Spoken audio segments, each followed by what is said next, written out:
Tony Stark was just your run-of-the-mill genius billionaire playboy weapons dealer until he was attacked and captured by terrorists. Then, with the help of his cellmate, he turned a pile of scraps into an iron opportunity. This is Iron Man's evolution. Animated. To stop shrapnel from entering his heart, Tony equips himself with a mini arc reactor that also powers his suit. His first suit, the bulky Mark I, is mostly bulletproof and features both a flamethrower and missile launcher to defend against his captors, plus jet boots capable of flight to aid in his escape. Once free, Tony vows to never sell weapons again and creates the titanium steel Mark II. This suit features the Jarvis AI system. I'm online, sir. Added repulsors and unibeam, a heads-up display, and enhanced flight abilities. Although it ices up at high altitudes, but this is fixed by adding gold alloy to the Mark III suit composition, in addition to red coloring, shoulder-mounted guns, kinetic micro-missiles, and additional flares. With this update, Stark faces his former business partner turned Ironmonger. In Iron Man 2, the brighter, more streamlined Mark IV, which adds the ability to filter pee, is worn briefly, as well as the Mark V, which transforms from a suitcase into a thin-plated red and silver armor that only has his basic weaponry and is less durable. Due to his various arc reactors apparently poisoning him, Tony, supplied with a blueprint from his deceased father, creates a new element to power his arc reactors. His next suit, the Mark VI, features silver accents and a triangular unibeam, is immune and even charged by electricity, is water-resistant, features additional grenade launchers, and has a single-use laser. In this suit, he combats the dastardly Whiplash. In the Avengers, Tony uses metallic bracelets to deploy the pod-shaped Mark VII, which can assemble over Tony in mid-air. It's much bulkier and is the first suit with its own integrated arc reactor, as well as thrusters on the back to free his hands during flight, multiple-use lasers, and much more firepower to defend against unwanted aliens. It's also apparently capable of briefly flying into a wormhole to nuke an alien mothership.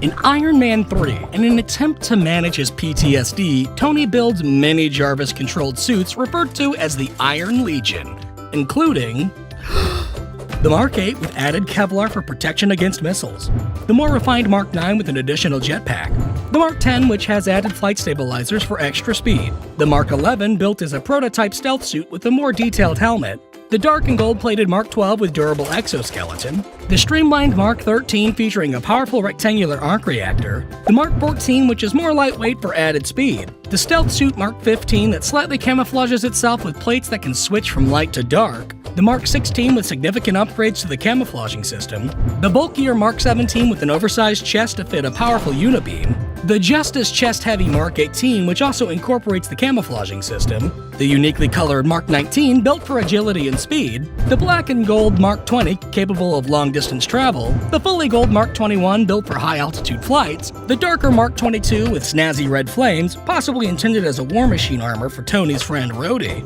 the smooth camo-armored Mark 23 capable of withstanding extreme heat, the bulky brown and gold Mark 24 built to endure heavy firepower, the Mark 25 which boasts powerful jackhammer arms, the green accented Mark 26 which retains the jackhammers and is able to resist powerful elements including gamma radiation, the blue and orange Mark 27, the only armor able to completely camouflage into its surroundings, the heavy orange and black Mark 28 which, like Mark 26, is built to withstand radiation, the durable gray Mark 29 which features a singular jackhammer arm, the sleek silver and blue Mark 30 and the updated deep red Mark 33, which both contain retractable vibranium blades and are able to transfer energy to certain ports for extra power, the lightweight teal Mark 31 able to reach high velocity speeds, the dark silver Mark 32 which has an enlarged unibeam but was built to be more agile, the silver-plated Mark 34 which incorporates a left-handed claw arm, the beefy red Mark 35 that can attach not one but two claw arms, the similarly plated orange and silver Mark 36 made for peacekeeping and crowd control,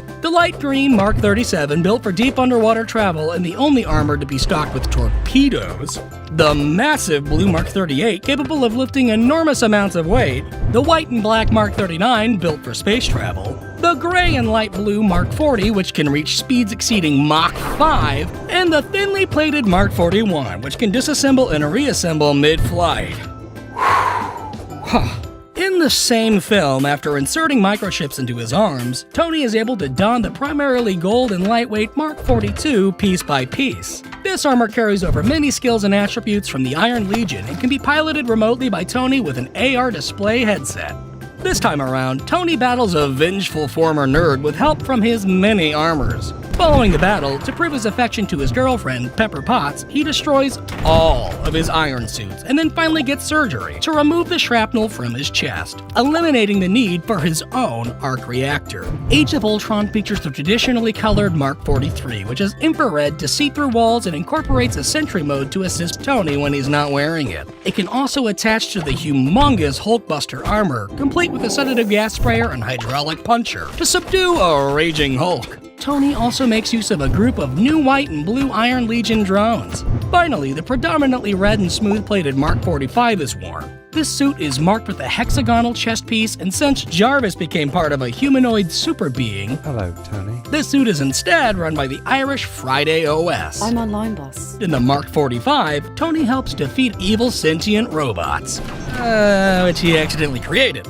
In Captain America Civil War, the Mark 46 is introduced and features various accent lights, a trapezoidal chest piece, and the first fully retractable helmet. In this film, Tony pushes for government regulations on the Avengers, but Captain America challenges the proposal, resulting in an Iron Cap clash. While the Mark 46 is able to analyze fighting patterns, Tony ultimately loses, and the Avengers go their separate ways. Then he changes his name to Tony Stank. In Spider-Man Homecoming, Tony uses the more silver Mark 47, armed with launchable grappling chains and remote Wi-Fi control, to keep tabs on Peter Parker from a distance. In Infinity War, Tony lends the Hulkless Bruce Banner the Mark 48, a more streamlined Hulkbuster suit, while Tony is outfitted with a new heart-shaped arc reactor capable of deploying his sleek nanotech Mark 50. This suit can form extra wings and weapons, as well as cannons, shields, and thrusters, helping him reach over Mach 10 and is perfectly sealed for traveling in space. It can shoot off some of its nanotech and produce a suture spray to help heal wounds, although all of this still isn't enough to prevent Thanos from snapping away half of the universe.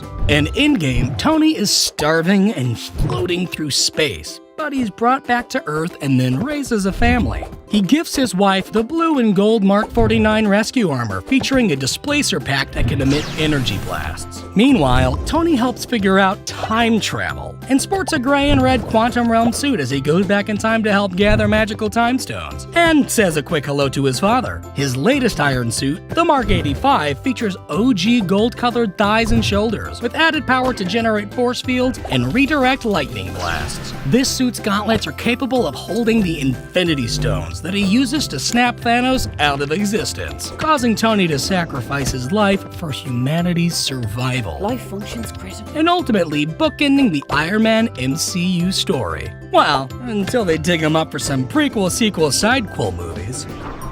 Thanks for watching the video. This animation took over 500 hours to produce. Comment down below if you want to thank Aaron, your resident talent animator, for his hard work, and feel free to share the video to help out the channel. Check out some of the other animations, and if you like what you see, consider subscribing.